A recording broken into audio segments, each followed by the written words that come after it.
اللہ جل وعلا کی حمد و ثنا کے بعد رسول رحمت شفیع معظم نبی محتشم حضور ختم المرتبت صلی اللہ علیہ وآلہ وسلم کے حضور ناز میں اپنی عقیدتوں، ارادتوں اور محبتوں کا خراج پیش کرنے کے بعد واجب الاحترام ذوی الاحتشام معزز و مکرم سامعین، حاضرین، حاضرات، ناظرین و ناظرات، السلام علیکم ورحمۃ اللہ وبرکاتہ۔ مجھے اس بات کا شدت سے احساس ہے کہ یہ گراؤنڈ تنگ پڑ گئی ہے اور باہر سڑک سے ہم جس طرح گزر کے آئے ہیں آپ لوگوں کو بیٹھنے میں دقت محسوس ہو رہی ہے، لیکن کچھ وقت کے لیے نظم و ضبط کے ساتھ اگر آپ تشریف رکھیں گے، مشکل سہنے کے باوجود ایک دوسرے کو راحت پہنچانے کی کوشش کریں گے اور اپنی توجہات کو میری جانب مبذول کریں گے تو آج کے اس اجتماع کا مقصد حاصل ہوگا۔ کہیں یہ قیمتی وقت جگہ کی تلاش میں اور بسر نہ ہو جائے۔ جہاں جگہ ملی ہے، کھڑے ہیں، بیٹھے ہیں، آواز اگر پہنچ رہی ہے تو اپنی توجہات کو میری جانب کر لیں۔ آج کی بابرکت شب جس کے دامن میں اتنی برکتیں ہیں کہ ہم اپنے دامن ہی تنگ پاتے ہیں، اپنی جھولیاں ہی چھوٹی سمجھتے ہیں اور انوار ہیں کہ اتر رہے ہیں۔ دلوں کی دنیا حضور کی محبت سے سرشار ہے، اور آج ہمیں خوشی کیوں نہ ہو۔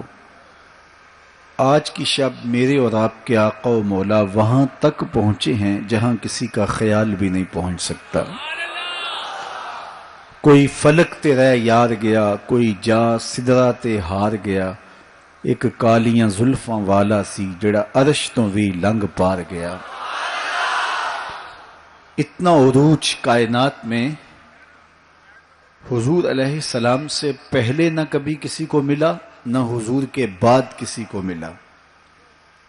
وہ بلندیاں، وہ رفعتیں، وہ وسعتیں، وہ شان و شوکت، وہ عزت، وہ عظمت، وہ رفعت ان کا مقسوم ہوا جو انہی کا ہی حصہ ہے۔ اور اللہ تعالیٰ جل شانہ نے اتنا نوازا کہ کوئی کمی باقی نہیں رہی، اور حضور کے صدقے سے اس امت کو بھی نواز دیا گیا، بخشش کا وعدہ دے کر اس امت کے لیے 50 نمازوں کا تحفہ دے کے جو بعد میں سمٹ کے 5 رہ گئیں، اور خواتین میں سورہ بقرہ عطا کر کے اس امت کے دردوں کا درمان کیا اور انہیں سکون اور قرار کی دولت نصیب فرمائی۔ کتاب رحمت قرآن مجید اس واقعہ کو بہت شان و شوکت کے ساتھ بیان کیا ہے کہ وہ ذات پاک ہے جس نے اپنے عبد خاص کو، عبد مکرم کو رات کے مختصر حصے میں مسجد حرام سے مسجد خاص تک، مسجد اقصی تک سیر کرائی تاکہ وہ اپنے عبد خاص کو، اپنے بندہ خاص کو اپنی قدرت کی نشانیاں دکھائے۔ وہ مسجد اقصی جس کے اطراف میں رحمتیں برستی ہیں، انوار اترتے ہیں اور برکات کا نزول ہوتا ہے، اور پھر مسجد اقصی سے لے کر آسمان تک اور آسمان سے سدرہ تک اور سدرہ سے جہاں تک میرے رب نے چاہا اپنے محبوب کو سیر کرائی اور قدرت کے نشانات دکھائے، جنت کی سیر کروائی، حضور نے دوزخ کا ملاحظہ کیا، مسجد اقصی میں نبیوں کی امامت کروائی، بیت المعمور میں اللہ کے محبوب کی جلوہ گری ہوئی، انبیاء علیہم السلام سے ملاقاتیں ہوئیں، اور سب سے بڑھ کر اللہ نے اپنے محبوب کو اپنا دیدار عطا فرمایا۔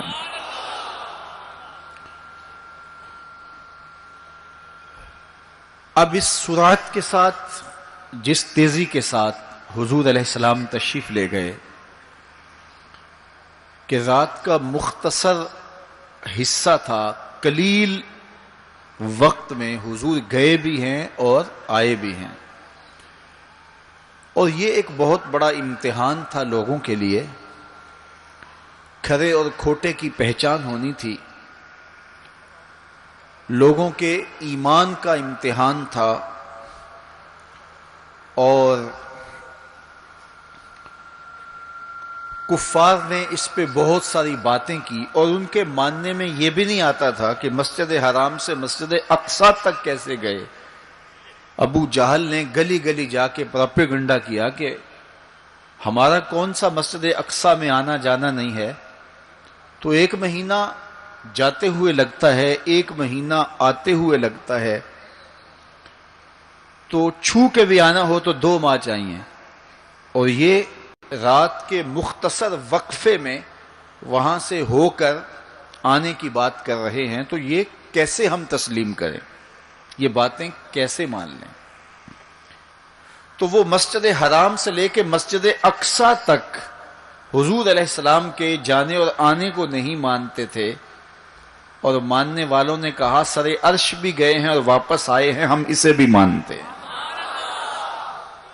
ابو جہل نے گلی گلی جا کے کہا، اور اس نے یہ سمجھا کہ یہ میرے ہاتھ ایک چیز آ گئی ہے جس سے میں لوگوں کو حضور سے دور کر سکوں، اور وہ پوچھتا پھرتا تھا بتاؤ یہ بات ماننے میں آتی ہے؟ اچانک حضرت ابو بکر صدیق رضی اللہ تعالی عنہ سے ملاقات ہو گئی، تو کہا ابو بکر تم ہی بتاؤ، اگر کوئی کہے کہ رات کے مختصر حصے میں گیا بھی ہوں اور پلٹ کے بھی آیا ہوں تو یہ بات ماننے میں آتی ہے؟ تو فرمایا بالکل ماننے میں نہیں آتی، چھو کے بھی آنا ہو تو 2 ماہ چاہیے۔ سمجھا لوہا گرم ہو گیا، اب چوٹ پورے ٹکانے پہ بیٹھے گی، تو کہنے لگا کہ پھر جن کا کلمہ تم پڑھتے ہو انہوں نے یہ دعویٰ کیا ہے۔ تو حضرت ابو بکر صدیق فرماتے ہیں کہ وہ اس سے بھی عجیب کرے تو میں وہ بھی ماننے کو تیار ہوں، وہ تو آسمان کی خبریں دیتے ہیں، ہم وہ بھی مانتے ہیں۔ تو محبت والوں کے لیے، ایمان والوں کے لیے تو یہ قابل تعجب نہیں ہے۔ قرآن بتاتا ہے کہ حضرت سلیمان علیہ السلام نے کہا کہ مجھے تخت بلقیس چاہیے، تو ایک جن کھڑا ہو گیا، حضرت یہ خدمت میں سر انجام دیتا ہوں، کب تک لے کر آؤ گے؟ اس نے کہا دوپہر تک لے آؤں گا، مجلس برخاست ہونے سے پہلے پہلے تخت حاضر کر دوں گا۔ اور وہ کوئی ڈبیا نہیں تھی کہ جیب میں ڈال کے لے آنی ہو، وہ تخت اتنا بڑا تھا کہ 60 ہاتھ چوڑا تھا، 80 ہاتھ لمبا تھا اور کئی ہاتھ موٹا تھا، 7 کوٹریوں میں مکفل تھا، پہرے دار کھڑے تھے، 1 مہینے کی مسافت پہ تھا۔ اس کو جیب میں بھی ڈال کے لانا ہو تو پھر بھی 2 ماہ چاہیے، لیکن وہ اتنا بڑا تخت، اس کو وہاں سے لانا کوئی تماشائے لب بام تو نہیں تھا۔ لیکن جن نے کہا حضرت میں مجلس برخاست ہونے سے پہلے پہلے وہ تخت حاضر کر دیتا ہوں۔ قرآن نے ساری تفصیل سورہ النمل میں بیان کی۔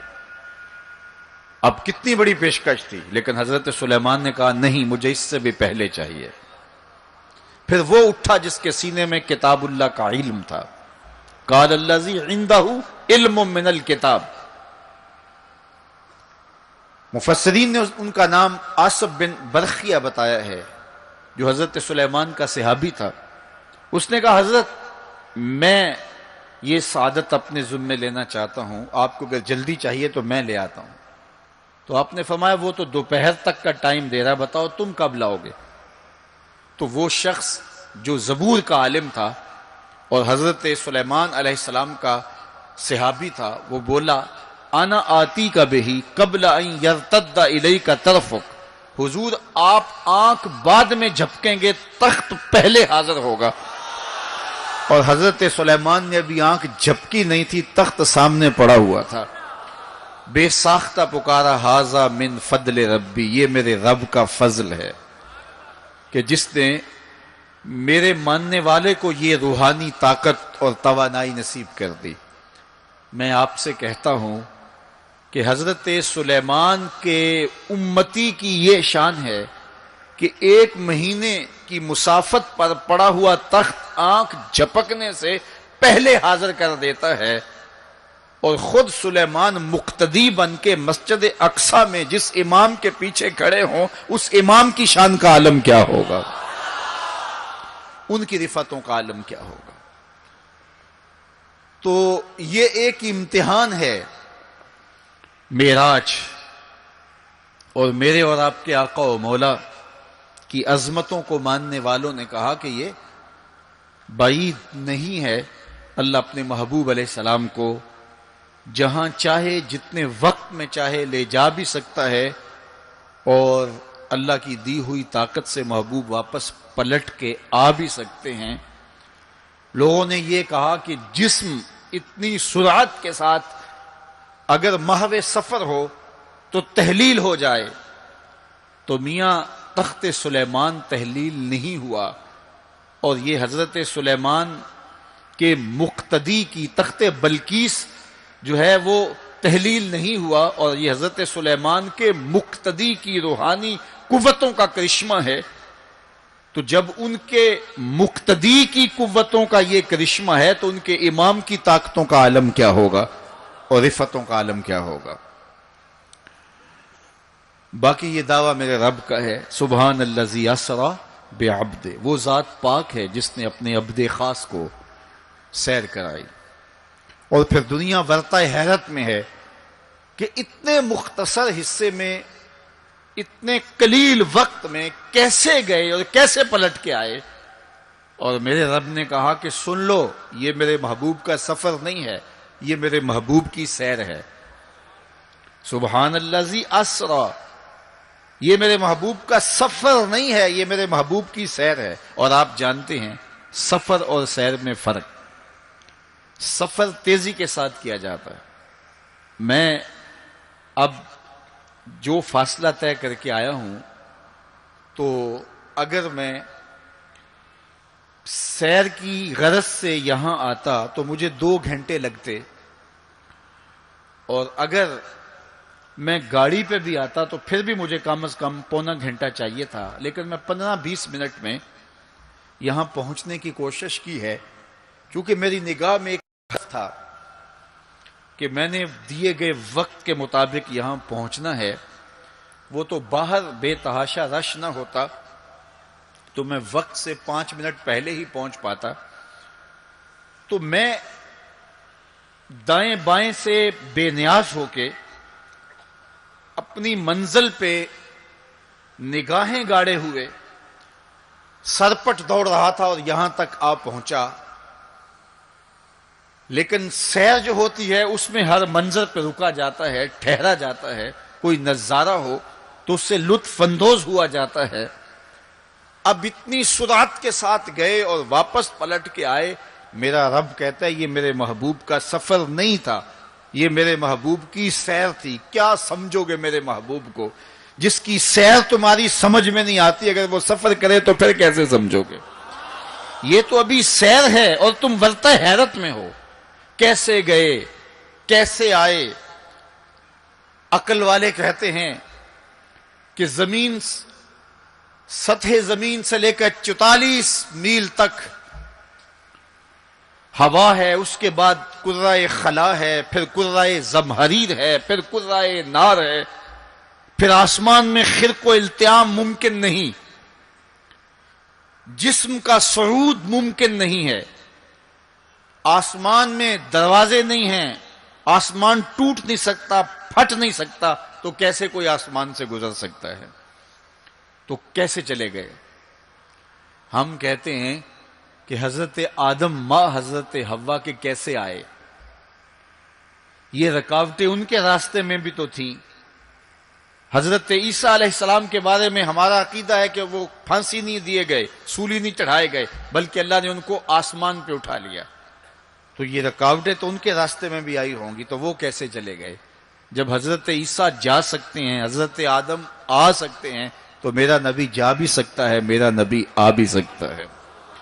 فرق یہ ہے ابھی تک جو گیا ہے پلٹ کے آیا نہیں، جو آیا ہے ابھی تک پلٹ کے گیا نہیں۔ میرے نبی گئے بھی ہیں، میرے نبی آئے بھی۔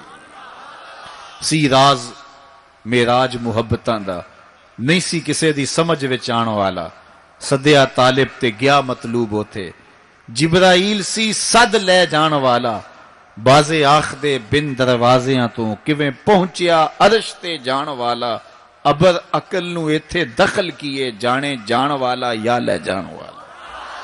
یہ میرے رب کا دعویٰ ہے، اپنے محبوب کو سیر میں نے کروائی۔ تو کائنات میں جن رفعتوں تک، جن بلندیوں تک میرے حضور پہنچے، اچھا سیر کروائی کیوں؟ تو کہا کہ میں اپنے عجائب قدرت کی نشانیاں اپنے عبد خاص کو، عبد منیب کو، عبد مختار کو، عبد مکرم کو دکھانا چاہتا ہوں۔ اور پھر اللہ جل شانہ نے اپنے محبوب کو اتنی نشانیاں دکھائیں جن کا تعلق دیکھنے سے بھی تھا، جن کا تعلق وجدان سے بھی تھا، محسوسات سے بھی تھا، سننے سے بھی تھا۔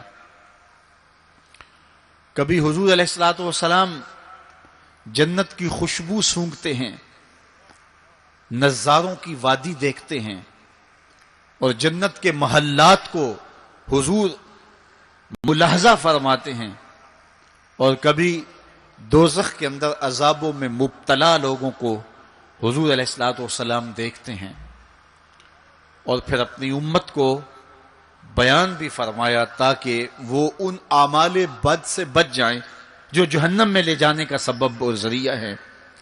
آج کی شب خاص میں میں اور آپ اپنی زندگیوں پہ غور کریں، اور حضور علیہ السلام نے وہ جو ہمیں خبریں دی ہیں ان کو دیکھیں، اور کوئی ایسی کوتاہی کہیں ہمارے اعمال میں تو نہیں ہے، اگر ہے تو اس کو اپنے سے دور کر کے ایک نئی زندگی کا آج سے آغاز کریں۔ حضور علیہ الصلوۃ والسلام نے فرمایا کہ میں نے کچھ لوگوں کو دیکھا کہ پتھروں سے ان کے سر کچلے جا رہے ہیں، اور پتھروں سے کچلنے کی وجہ سے ان لوگوں کے سر کیمے کی طرح ہو جاتے، کوٹ دیے جاتے ہیں پتھروں سے، لیکن تھوڑی دیر کے بعد پھر صحیح ہو جاتے ہیں، لیکن پھر دوبارہ ان کے سر کچلے جاتے۔ تو میں نے پوچھا جبریل یہ کون لوگ ہیں؟ تو کہا کہ یہ وہ لوگ ہیں کہ جن کے سر نماز کی وجہ سے بوجھل رہتے تھے، نماز جن کو بڑی بھاری لگتی تھی۔ کئی لوگوں کو نماز کا کہیں تو وہ 100 بہانے کرتے ہیں، اور ایک بہانہ تو ہر بے نمازی کرتا ہے، میرے کپڑے پاک نہیں ہیں۔ میرے والد گرامی فرمایا کرتے تھے تیرے کپڑے کیسے پاک ہو سکتے ہیں جب تو اللہ کے حضور جھکنا نہیں جانتا؟ جب اس کے حضور جھکنا سیکھ جائے گا تیرا لباس بھی پاک ہو جائے گا، تیرا بدن بھی پاک ہو جائے گا، تیرا تن بھی پاک ہو جائے گا، تیرا من بھی پاک ہو جائے گا۔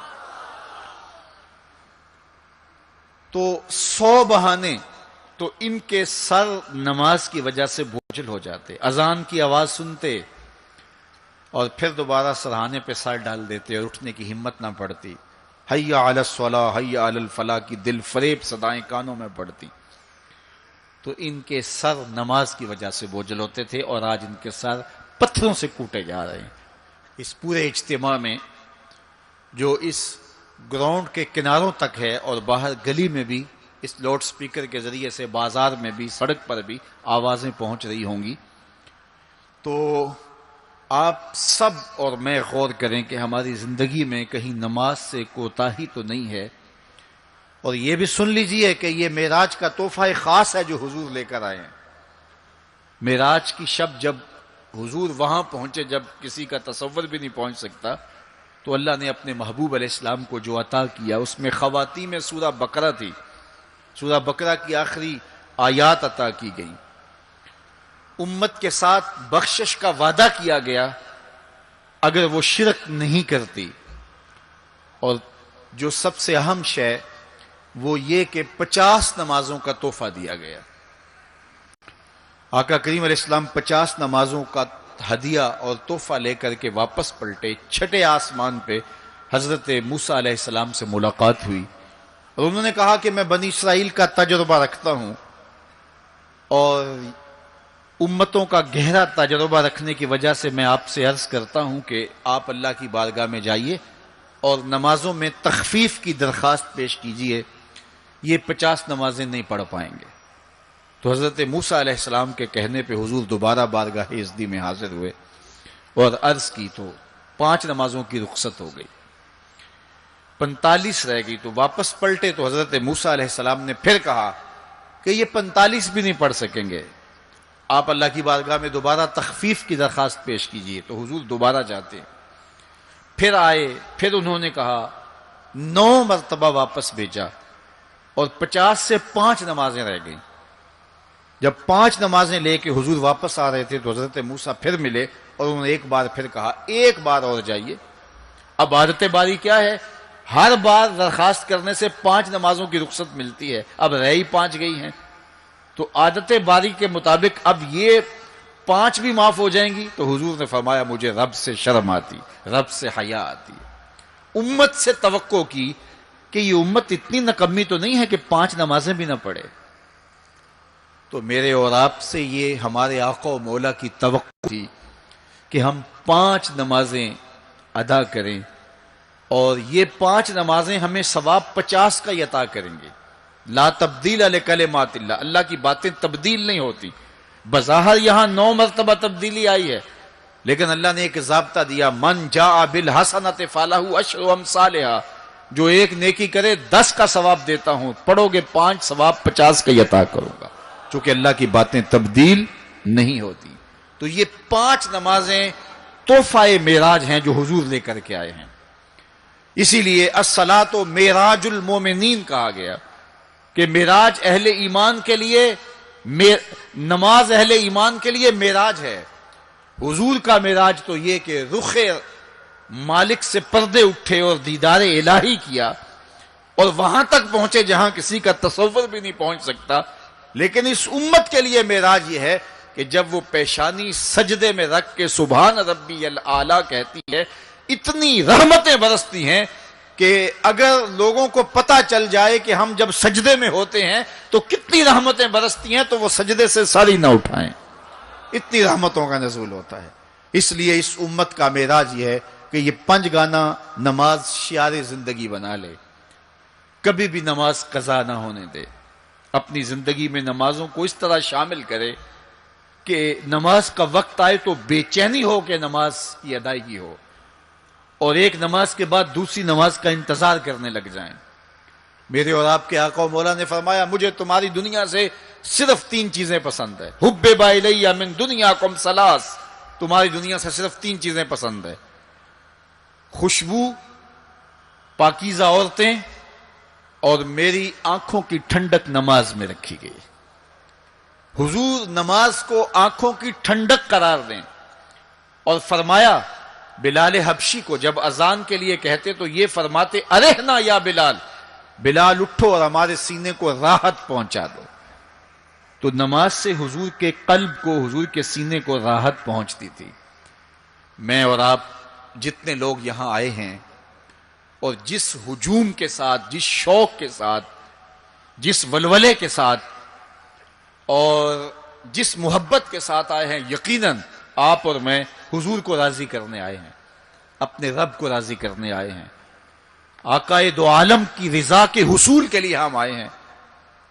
تو حضور کی رضا کے طالب بن کے آج کے اس اجتماع میں آنے والوں، اگر تم چاہتے ہو کہ حضور ہم سے راضی ہو جائیں، تو اگر بدقسمتی سے کوئی بے نمازی ہے تو آج عزم کر کے جائے کہ آج کے بعد نماز نہیں چھوڑوں گا، اللہ کے رسول راضی ہو جائیں گے انشاءاللہ۔ چونکہ حضور نے نماز کو اپنی آنکھوں کی ٹھنڈک قرار دیا ہے، اپنے دل کا قرار نماز کو قرار دیا۔ ارحنا یا بلال، بلال ہمیں راحت پہنچا دو اذان دے کے۔ تو یہ حضور کے لیے راحت کا سبب تھا۔ تو 5 گانا نماز شعار زندگی رکھیں، اور جنہیں نماز نصیب ہے وہ یہ سمجھیں کہ نماز معراج المومنین ہے، تو پھر ہمیں سجدے میں اس کی لذت کیوں نصیب نہیں ہوتی؟ تو وہ اپنے خیالات کو قابو میں کریں، اپنی نماز میں یکسو ہو جائیں۔ پڑے سجدے میں ہوں اور کھڑے دکان پہ ہوں تو پھر سجدہ سرور بخش نہیں ہوگا، پھر قیام لذت آفری نہیں ہوگا۔ تو اپنی نماز کو اس قدر یکسو کر لو کہ جب تم سجدے میں ہو، قیام میں ہو، رکوع میں ہو، تو سجدے، قیام اور رکوع کی لذت تمہیں حاصل ہو رہی ہو، تو پھر معراج کی لذتیں تمہیں نماز میں نصیب ہوں گی اور قرار نصیب ہوگا۔ تو کہا میں نے کچھ لوگوں کو دیکھا کہ ان کے سر کوٹے جا رہے ہیں، اور میں نے پوچھا یہ کون لوگ ہیں؟ تو کہا یہ وہ لوگ ہیں کہ جو نماز نہیں پڑھا کرتے تھے، جن کے سر نماز سے بوجھل رہتے تھے۔ پھر کچھ لوگوں کو دیکھا معراج کی شب، فرماتے ہیں کہ ان کے آگے اور پیچھے چیتھڑے بندھے ہوئے ہیں، اور وہ کانٹے دار جھاڑیاں تھوہر کھا رہے ہیں، کڑوی جھاڑیاں کھا رہے ہیں، اور گرم پتھر چاٹ رہے ہیں اور کھا رہے ہیں۔ تو میں نے پوچھا کہ یہ کون بد نصیب لوگ ہیں؟ تو کہا یہ وہ لوگ ہیں جو اپنے مال کا صدقہ نہیں دیا کرتے تھے، مال کی زکوٰۃ نہ ادا کرنے والے سخت عذاب میں مبتلا ہوں گے اور اللہ کے قہر و غضب کا شکار ہوں گے۔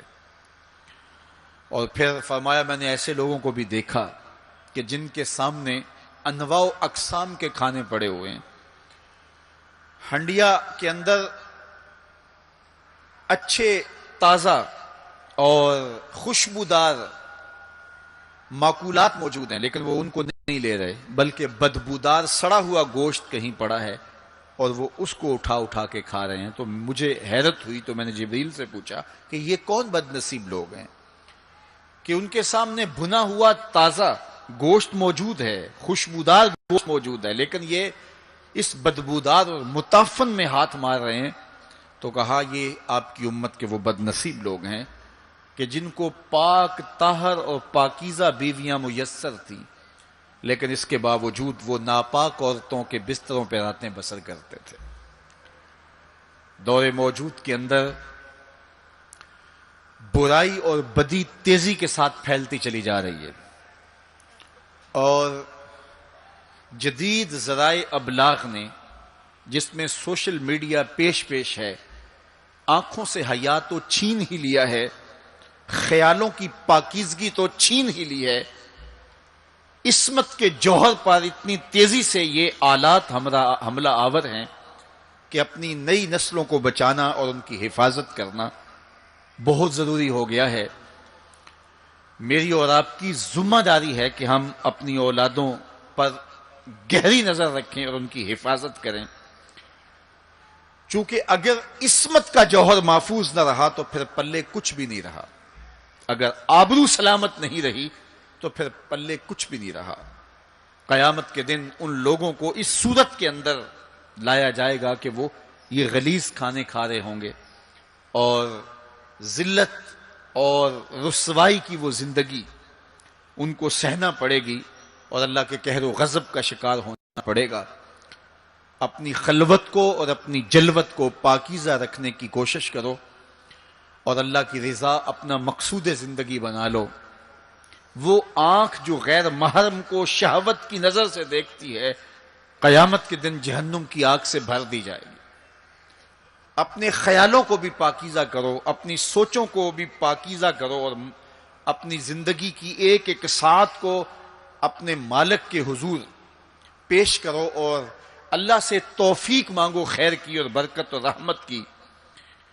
جب انسان کی نگاہ پاک نہیں رہتی تو خیال پراگندہ ہوتے ہیں، خیالات کی ناپاکیزگی اس کی عصمت کے جوہر پہ حملہ آور ہوتی ہے، اور شیطان کے لیے یہ بڑی خوشی کی بات ہے کہ کوئی نوجوان اپنی عصمت اور اپنی آبرو کو داؤ پہ لگا دے۔ تو دور موجود کے اندر یہ فتنہ تیزی کے ساتھ بڑھتا چلا جا رہا ہے، اس میں ہماری معاشرت کی ناہمواریاں اور جدید ذرائع ابلاغ اور قرب قیامت کی وجہ سے فتنوں کا آسمان سے بارش کی طرح برسنا ہے، لیکن جو اپنے آپ کو بچا لے وہی سرخرو ہوگا، جو نہیں بچا پائے گا وہ اپنی دنیا اور آخرت برباد کر لے گا۔ اللہ کے محبوب نے ارشاد فرمایا کہ میں نے کچھ لوگوں کو دیکھا کہ ان کی زبانیں لوہے کی کینچیوں سے کاٹی جا رہی ہیں، آگ کی کینچیوں سے کاٹی جا رہی ہیں۔ دو روایات ہیں، لوہے کی کینچیوں سے اور آگ کی کینچیوں سے۔ تو میں نے پوچھا جبریل یہ کون لوگ ہیں؟ تو کہا حضور یہ آپ کی امت کے فتنہ پرور خطیب ہیں، جو کہا کرتے تھے ان کا اپنا وہ عمل نہیں ہوا کرتا تھا۔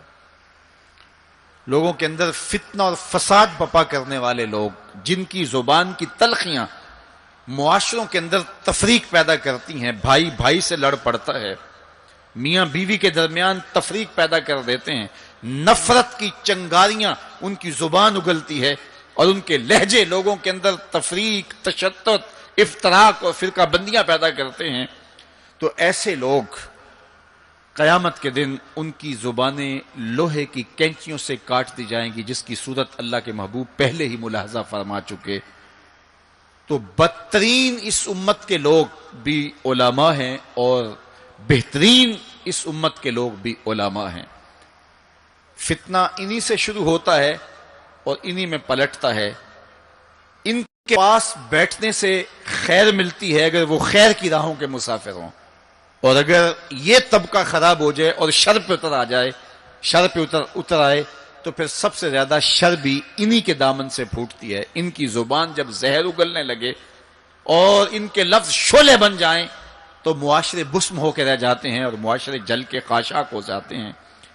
اس لیے خاص طور پہ اس طبقے کو اپنا ہمیشہ محاسبہ کرنے کی ضرورت ہے کہ ہمارے عمل سے، ہمارے رویے سے، طرز زندگی سے، ہماری گفتگو سے، ہمارے کسی لہجے سے کسی کے لیے تفریق، تشدد، افتراق اور لڑائی پیدا نہ ہو۔ تو یہ بات بہت ہی اہم ہے جو اللہ کے محبوب علیہ الصلوۃ والسلام نے بیان فرمائی۔ اللہ کے محبوب علیہ السلام فرماتے ہیں میں نے ایک منظر دیکھا کہ ایک سوراخ ہے، اس سے ایک بیل نکلتا ہے، نکلنے کے بعد دوبارہ گھسنے کی کوشش کرتا ہے لیکن گھس نہیں پاتا۔ تو میں نے جبریل سے پوچھا کہ یہ کیا ماجرا ہے؟ تو جبریل نے کہا کہ حضور یہ ان لوگوں کی مثال بیان کی ہے جو زبان سے بڑا بول نکال دیتے ہیں اور پھر دوبارہ اس کو لینا چاہتے ہیں تو پھر وہ واپسی نہیں ہو سکتی۔ بعض اوقات آپ کوئی ایسی بات کر دیتے ہیں جس سے فتنہ پھیلنا شروع ہو جاتا ہے، جس سے شر پھیلنا شروع ہو جاتی ہے، جس سے معاشرے کے اندر تشدد اور افتراق پیدا ہونا شروع ہو جاتا ہے، جس سے لوگ آپس میں الجھ پڑتے ہیں۔ تو آپ آرام سے زبان سے کوئی جملہ نکال دیتے ہیں لیکن بعد میں اس کو واپس لینا چاہیں لیکن وہ شر پھیل چکی ہوتی ہے۔ تو اسی لیے ہمارے بزرگوں نے ہمیں یہ کہا ہے کہ بولنے سے پہلے 100 مرتبہ بات کو تول لو، غور کر لو، فکر کر لو۔ کمان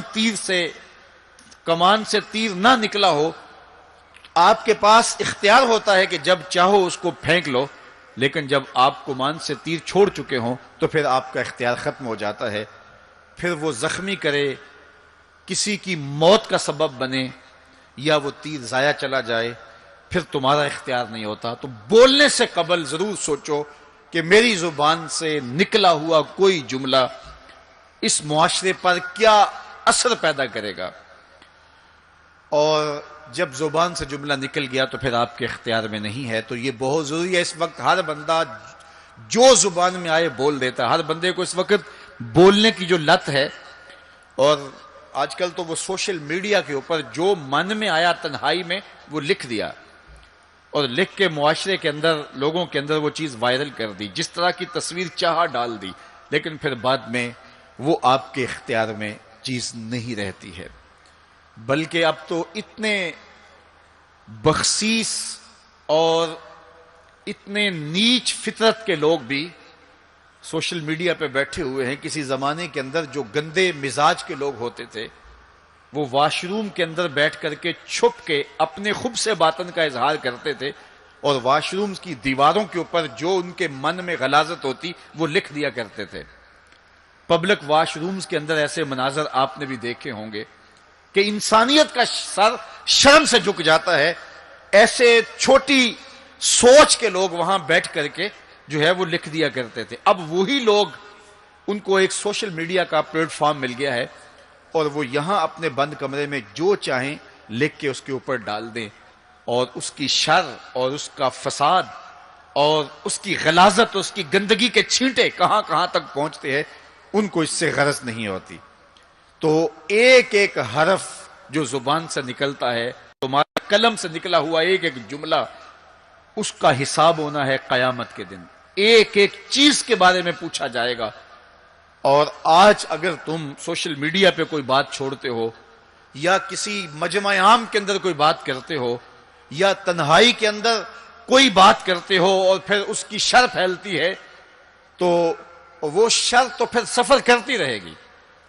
تم اب وہ جملے کہنے چھوڑ بھی دو، تم اپنا وہ اکاؤنٹ بند بھی کر دو، لیکن وہ شر، وہ غلاظت، وہ گندگی، وہ چھینٹے جو اڑے تھے وہ آگے بڑھتے رہیں گے اور اس کا گناہ تمہارے نامہ اعمال میں، تمہارے کھاتے میں درج ہوتا رہے گا.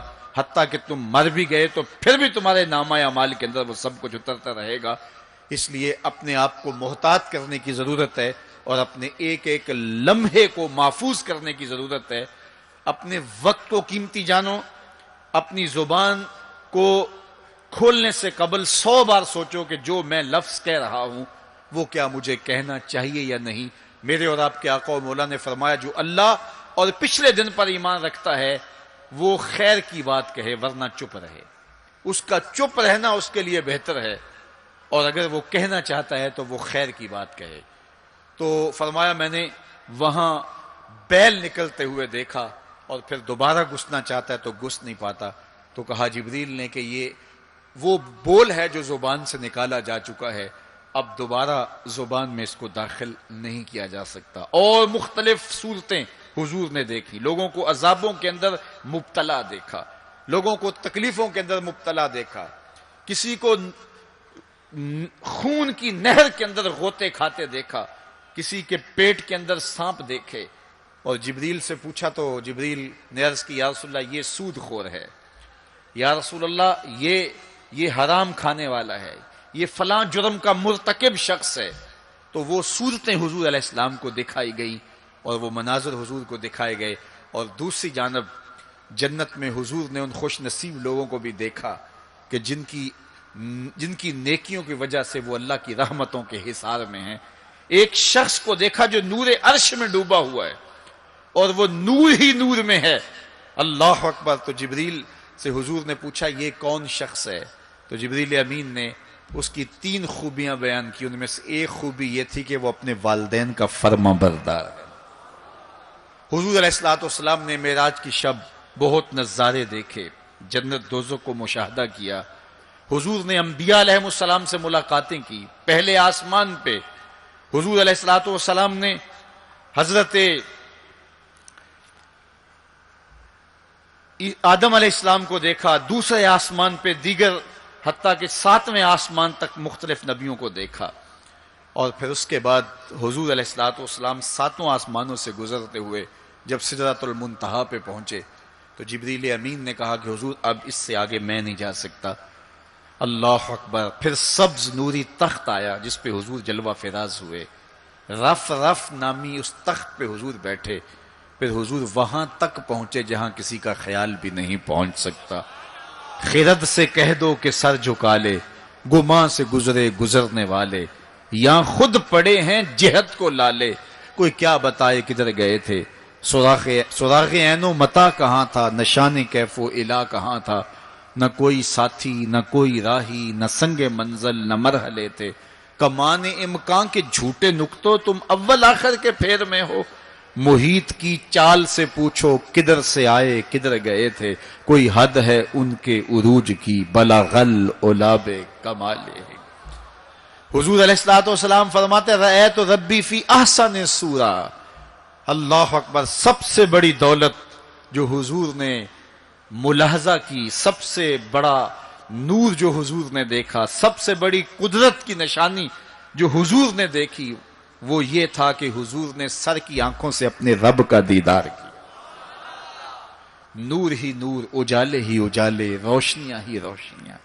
اللہ اکبر. خود بلایا محبوب کو اور اپنا جلوہ دکھایا. ایک کوہ طور پہ خود چل کے جاتے ہیں. رب آرنی انظر الیک، مالک میں تجھے دیکھنا چاہتا ہوں. تو جواب کیا ملتا ہے؟ لن ترانی، اے موسیٰ تم مجھے نہیں دیکھ سکتے.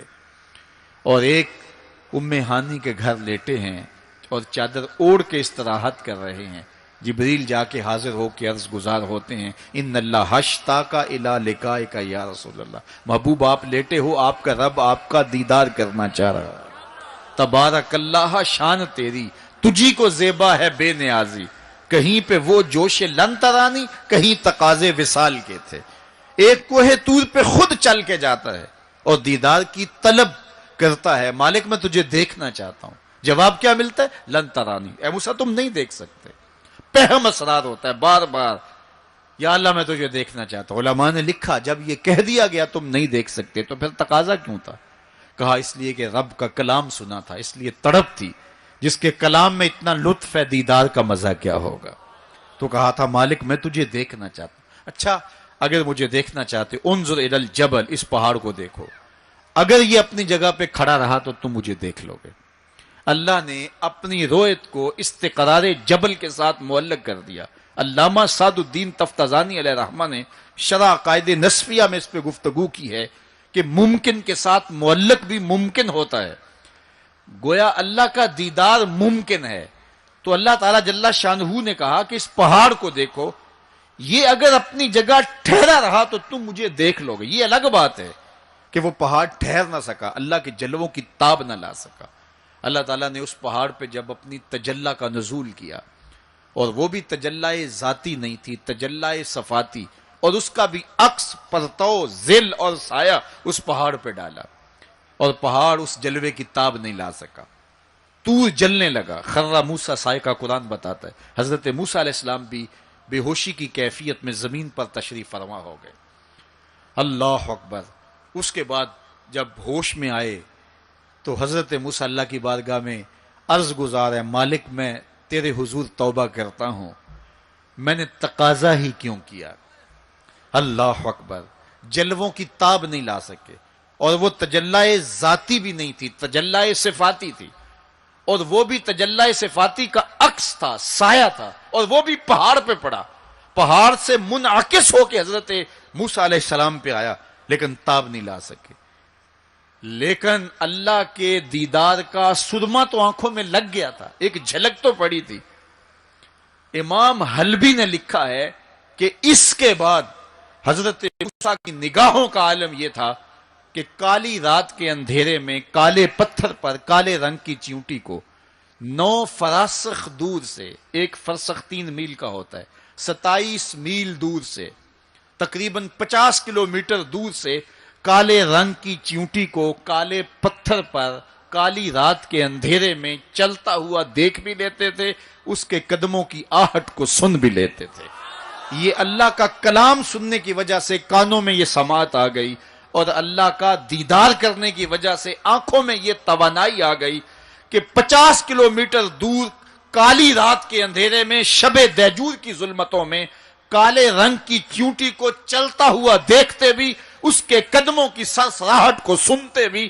یہ اس کی نظر کا کمال ہے جس نے تجلی صفاتی کا پرتو پہاڑ پہ پڑتے ہوئے دیکھا اور تاب نہ لا سکا، اور جو ذاتی تجلیوں میں گم رہا اور آنکھ بھی نہیں جھپکتا. اس محمد عربی کی نگاہوں کا عالم کیا ہوگا، ان کی نظروں کا عالم کیا ہوگا. اسی لیے فرمایا انی ارا ما لا ترون واسمع ما لا تسمعون. جو میں دیکھتا ہوں وہ تم نہیں دیکھتے، جو میں سنتا ہوں وہ تم نہیں سنتے. تو تجلی صفاتی کا پرتو پڑا ہو تو نظر اتنی تیز ہو جائے، اور تجلی ذاتی کا عکس جس نے دیکھا، تجلی ذاتی کے جلووں میں جو گم رہا ہو، تو اس کی نگاہوں کا عالم کیا ہے. اللہ اکبر. یہاں تو خضر موسیٰ سائقہ ہے، وہاں کیا ما زاغ البصر وما طغى. آنکھ نہ ہی تو چندھیائی اور نہ حد ادب سے متجاوز ہوئی۔ کیسی آنکھ ہے، جب جلوائے محبوب دیکھا تو آنکھ چندھیائی بھی نہیں۔ آپ سورج کو دیکھیں اور وہ دوپہر پر ہو اور جو ہے وہ پورے جلال پر ہو تو آپ کی آنکھیں چندھیا جاتی ہیں، آپ دیکھ نہیں پاتے، آنکھوں میں پانی اتر آتا ہے۔ اب یہ آنکھیں کیسی تھیں کہ جب جلوائے جمال خدا دیکھا تو خدا کہہ رہا ہے، رب کہہ رہا ہے ما زاغ البصر، کیسی آنکھیں ہیں کہ جو چندھیائی نہیں ہیں، وما طغی، اور حد ادب سے متجاوز بھی نہیں ہوئی ہیں۔ دنیا پر ایسا ہوتا ہے، کسی منظر کو کوئی نظر دیکھے تو نظر منظر کی تعریف کرتی ہے نا، کوئی نظارہ دیکھے تو ناظر تعریف کرتا ہے نا، واہ واہ کیسا نظارہ تھا، کیسا منظر تھا۔ دنیا کے اوپر یہی ہوتا آیا ہے، لوگ جاتے ہیں گلزاروں کو، پہاڑوں کو، کوساروں کو، وادیوں کو دیکھنے کے لیے، تو واپس پلٹتے ہیں تو کہتے ہیں کیا منظر تھا یار، پہاڑوں پہ جمی ہوئی برف، پھوٹتے جھرنے، بہتی ندیاں، کیا منظر تھا، کیا خوبصورت درخت تھے، اور درختوں کے اوپر کیا قدرت کے جمال کے رنگ تھے۔ اقبال بھی ایک منظر دیکھ کر آئے تو واپس کسی نے پوچھا کیا دیکھا وہاں، تو انہوں نے کہا من خدا را آنجا دیدم بے حجاب، میں نے اس کے جلوے وہاں بے نقاب دیکھے ہیں۔ تو جب کوئی ناظر کسی منظر کو دیکھتا ہے تو ناظر منظر کی تعریف کرتا ہے کہ واہ واہ کیسا منظر تھا، آنکھوں سے ہٹتا ہی نہیں ہے۔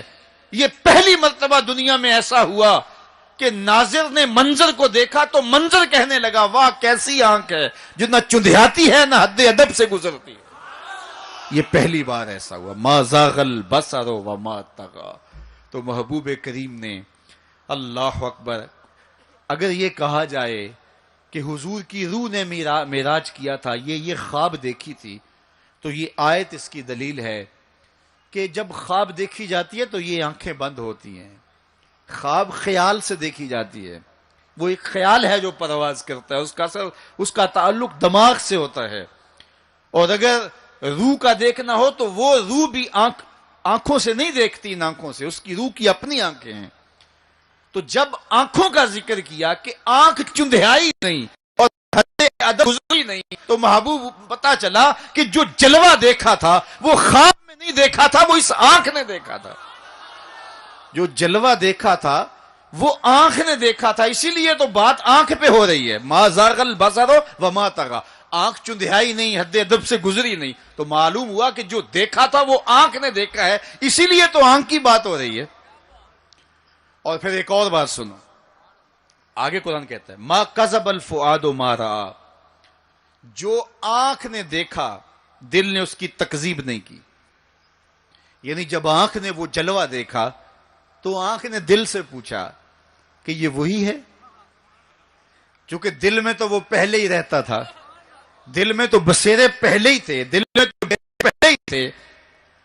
دیکھو کسی نے کسی کو نہ دیکھا ہو اور وہ کسی کے ساتھ اس کو دیکھنے جائے، تو جس کے ساتھ وہ دیکھنے گیا اس نے دیکھا ہو تو اس کو لگے کہ یہ وہی ہے تو وہ اس سے پوچھتا ہے جناب یہ وہی ہے، تو اس نے دیکھا ہو تو وہ تصدیق کر لیتا، اور اگر اس نے بھی نہ دیکھا ہو تو پھر اسے کوئی پوچھتا بھی نہیں، چونکہ ہم بھئی ایک جیسے ہیں، تم نے بھی نہیں دیکھا میں نے بھی نہیں دیکھا۔